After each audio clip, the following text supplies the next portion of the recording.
मामला ये है कि आप मूर्तियों को पूजते हैं, हम तो आपको नहीं टोकने जाते, मूर्तियों को पूजिए भाई, आपको पूजने का हक है।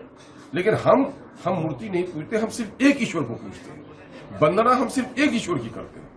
तो वंदना जब हम एक ईश्वर की करते हैं तो हमको किसी दूसरे का भी वंदना करने के लिए बोलिएगा, तो ये हमारे लिए दिक्कत की बात है। जब हम आपको नहीं रोकते, नहीं टोकते, सेकुलरिज्म की परिभाषा यही है कि अपने धर्म का पालन करो, दूसरे के धर्म का आदर करो।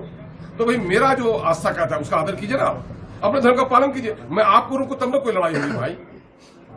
कोई टीका लगाता है, कोई टोपी लगाता है, अब टीका आप पेशानी में लगाते तो मेरा सर दर्द करने लगेगा, टोपी मैं पहनूंगा तो आपके सर पर बोझ लगने लगेगा, नहीं लगेगा। वो आपकी आस्था का मसला है, ये मेरे आस्था का मसला है।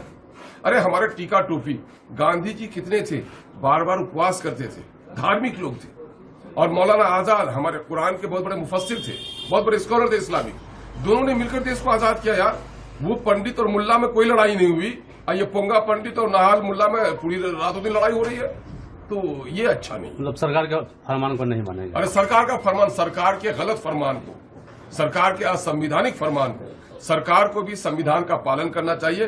संविधान से ऊपर कोई नहीं है, संविधान का आदर करना हम सबकी जिम्मेदारी है। संविधान का अगर कोई अनादर करता है वो सच्चा भारतीय नहीं हो सकता। क्या अपील करें, ये शिक्षा संस्थानों में जो ये मैंडेट कर दिया है, इसको मतलब कानून बना दिया गया है, क्या आप मांग करेंगे इसमें? भाई हम लोग सभी कह रहे हैं ना, मांग हम लोगों ने कह ही दिया कि साहब आप इसकी अनिवार्यता को खत्म कीजिए। आप गाना चाहते हैं गाइए, इसको अनिवार्य मत कीजिए। और मामला ये है कि इस बात का भी ख्याल रखिए, संविधान सभा में तमाम तर स्वतंत्रता सेनानी बैठे हुए थे, तमाम तर जो कानून के माहिरीन थे, संविधान के जानकार थे, वो बैठे हुए थे। जब उसने उसको शामिल नहीं किया, उससे बड़े ज्ञानी हो गए, उससे बड़े देश प्रेमी हो गए आप। लेकिन आपके पास गाने इनके सारे सुनते, दिल में जैसे बोल उर्दू ने दिए, जिंदाबाद का नारा, इतना सुंदर हैंडलिंग का आप दे रहे हैं। जा रहे क्या सर? भाई आपके साथ पहुंचेगा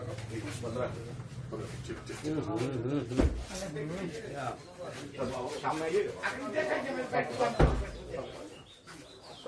आप क्या सामान यही बात है।